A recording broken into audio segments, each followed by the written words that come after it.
General Hospital next week spoilers, May 26th to 30th. Drew can't escape. Port Charles is heating up with shocking twists, devastating truths, and emotional confrontations as May's sweeps reach a fiery conclusion. Next week, the walls close in around Drew Cain, who finds himself trapped in a nightmare he never saw coming. As secrets explode, alliances shift, and a deadly game unfolds, Drew's fate hangs in the balance, and escape may not be an option. Drew Cain has faced war, prison, betrayal, but this is different. He's being hunted not by enemies, but by ghosts from his own past. Following Jason's explosive return and the unraveling of secrets about Pikeman, Drew's been trying to tie up loose ends. But this week, someone has other plans for him. While at Aurora Media, Drew receives a cryptic package. No sender, no return address, just a flash drive. Against his better judgment, he plugs it in and watches footage that sends chills down his spine. Surveillance from Pentonville. It shows his cell, weeks before his release, and something buried deep in his memory. A shadowy figure enters, talks to someone off-camera, and whispers, "Don't worry, Cain won't remember a thing." Horrified, Drew rushes to Sam, but she's not alone. Jason is there, and tension spikes instantly. Though Jason wants peace for Danny's sake, Drew isn't so quick to trust. "You knew I was targeted. You knew something happened to me in that prison. What did you do?" Drew demands. Before answers can come, the footage disappears, deleted remotely. Elsewhere, Carly receives a call from Brick warning her that someone's moving against Drew.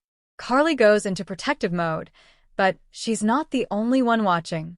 From a distance, Brennan's final plans start to click into motion.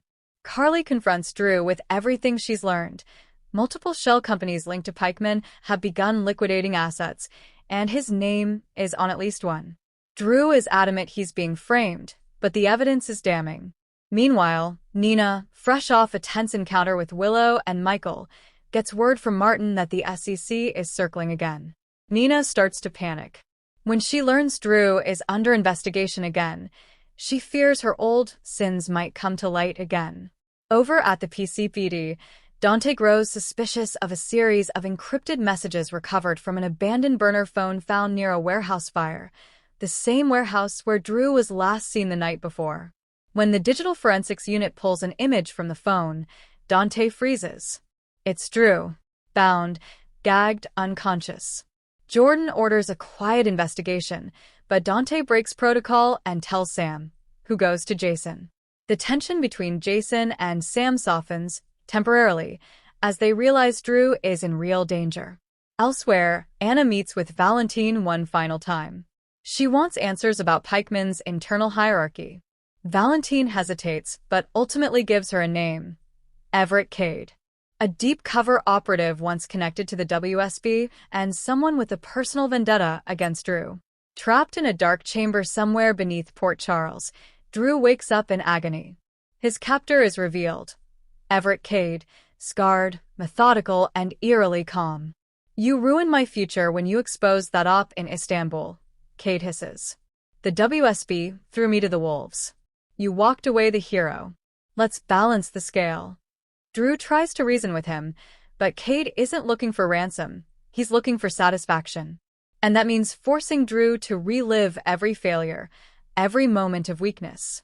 Cade injects him with a serum that draws out old trauma, blurring memory and reality. Soon, Drew is screaming the names of people long gone: Kim, Oscar, Franco. Back at Aurora, Carly and Michael dig into Cade's background and uncover that he once posed as a WSB liaison at Aurora during a security audit. Drew trusted him. The betrayal cuts deep. Meanwhile, Jason corners Cyrus Renault in the chapel, demanding answers. Cyrus, who's trying to redeem himself, cryptically warns, "There are forces darker than me at play, and they want Cain buried for good." Jason threatens him, but Cyrus leaves him with one final warning: "The man behind this knows your weaknesses too." As evening falls, someone breaks into Drew's penthouse and leaves behind a bloodstained dog tag marked C-7191. Jason sees it and realizes it's not just about Drew. It's about everything that happened in Afghanistan. Tensions rise across Port Charles as Sonny gets wind of what's happening. Despite his fractured relationship with Carly and Jason, he offers resources and a warning. Pikeman is still alive and kicking, and if they're targeting Drew, they're targeting all of us. Sam finally breaks down in front of Alexis. "I can't lose another man I love," she says tearfully, unable to reconcile her past with Jason and her complicated present with Drew. Alexis urges her to stay strong, but even she knows the clock is ticking. Willow, seeing how distracted Michael has become, reaches out to Nina to try and forge peace, but it backfires. Nina accuses her of still being Carly's puppet. Willow walks out, fuming. When she later receives a phone call from the hospital saying Drew's medical file has been flagged for experimental use, her heart drops. She runs to Carly and delivers the news. Elsewhere, a strange ally returns. Scout's nanny, once employed under Drew's supervision, shows up at Carly's with a GPS tracker she found in Scout's backpack. Drew's enemies are targeting everyone he loves. In a shocking twist, Anna and Jason team up and track a suspicious pharmaceutical shipment to an underground lab outside of Rochester. There, they find empty vials of the same serum used on Drew and blueprints for a device labeled Subject Kane. Outcome: total reset. This is it. Jason, Carly, and Anna storm the facility after a tip from Brick. Inside, they find Cade's lair, empty, except for one chair still warm and a camera still recording. Footage begins to play on the screens. Drew, drugged and disoriented, is seen breaking down. "Please," he cries, "don't make me forget who I am again." Cade's voice echoes, "You were never anything but a soldier. And soldiers don't get choices." Just as Anna traces a nearby heat signature, the building explodes. Jason throws Carly to the ground just in time. Fire engulfs the compound. It looks like Drew is gone. But is he? In a final scene, a man stumbles through a forest at dusk, covered in ash and bruises. It's Drew, but he's different. Eyes hollow, breathing shallow. He collapses. Cut to black.